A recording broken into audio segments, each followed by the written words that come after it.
हमारा ये कोई मकसद नहीं कि हम आज उनका अपमान करें, सिर्फ कुछ ऐतिहासिक तथ्य आपके सामने रखेंगे, फिर आप सोचिएगा कि ये कैसी बहादुरी थी।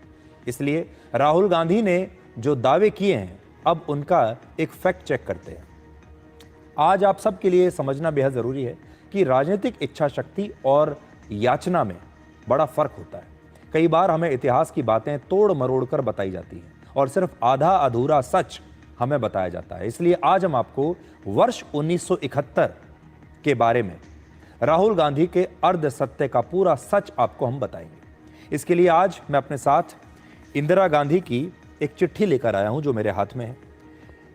यह वर्ष 1971 में तत्कालीन प्रधानमंत्री इंदिरा गांधी ने अमेरिका के राष्ट्रपति रिचर्ड निक्सन को लिखी थी। राहुल गांधी को यह चिट्ठी आज इसलिए ध्यान से पढ़नी चाहिए क्योंकि उन्हें आज भी भारत की सरकार से ज्यादा भरोसा अमेरिका और वहां के राष्ट्रपति डोनाल्ड ट्रंप पर है।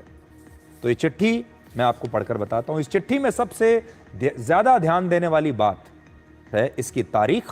पहले आपको तारीख बता देता हूं। नई दिल्ली, दिसंबर 5, 1971। आपकी स्क्रीन पर आपको दिख रही है, तिथि देख लीजिए, दिसंबर 5, 1971। इंदिरा गांधी ने अमेरिका के राष्ट्रपति रिचर्ड निक्सन को यह चिट्ठी लिखी।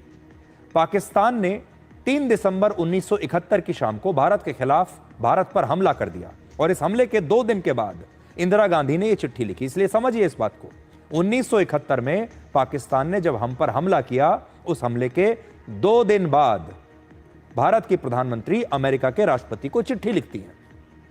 इस चिट्ठी में कुल मिलाकर वैसे तो 9 पॉइंट्स हैं, लेकिन जो खास पॉइंट्स हैं वो बताता हूं आपको। इस चिट्ठी के चौथे पॉइंट में लिखा है कि 3 दिसंबर 1971 की दोपहर को राष्ट्रपति याह्या खान की अगुवाई वाली पाकिस्तानी सरकार ने भारत की पश्चिमी सीमाओं पर हमला करने का आदेश दिया और पाकिस्तान सरकार ने 4 दिसंबर 1971 को भारत के खिलाफ युद्ध का ऐलान कर दिया। इस चिट्ठी में 5वें पॉइंट में इंदिरा गांधी ने लिखा कि 3 दिसंबर को शाम 5:30 बजे पाकिस्तान ने भारत पर हमला किया। पाकिस्तान की वायुसेना ने श्रीनगर, अमृतसर, पठानकोट, उतराली, अंबाला, आगरा और जोधपुर जैसे शहरों पर बमबारी की। सोचिए कितने सारे शहरों पर पाकिस्तान ने बमबारी की थी। इसके अलावा अंबाला, फिरोजपुर, पुंछ और जैसलमेर जैसे सीमा से जुड़े इलाकों में भी पाकिस्तान की तरफ से गोलीबारी हुई। सबसे ध्यान देने वाली बात इस चिट्ठी में 9वें पॉइंट में लिखी है, जिस पर आपको आज ध्यान देना चाहिए। इस चिट्ठी के अंत में इंदिरा गांधी ने अमेरिका के राष्ट्रपति रिचर्ड निक्सन को लिखा कि खतरे की इस घड़ी में भारत सरकार और भारत की जनता आपसे आग्रह करती है कि आप पाकिस्तान को उसकी अनियंत्रित आक्रामकता और सैन्य दुस्साहस को रोकने के लिए राजी कीजिए। आप अपने प्रभाव का इस्तेमाल करके पाकिस्तान की सरकार को रोकिए, जिससे वो भारत के खिलाफ चलाई जा रही गतिविधियां बंद कर दे। अगर आज मेरा आपसे सवाल यह है कि अगर आज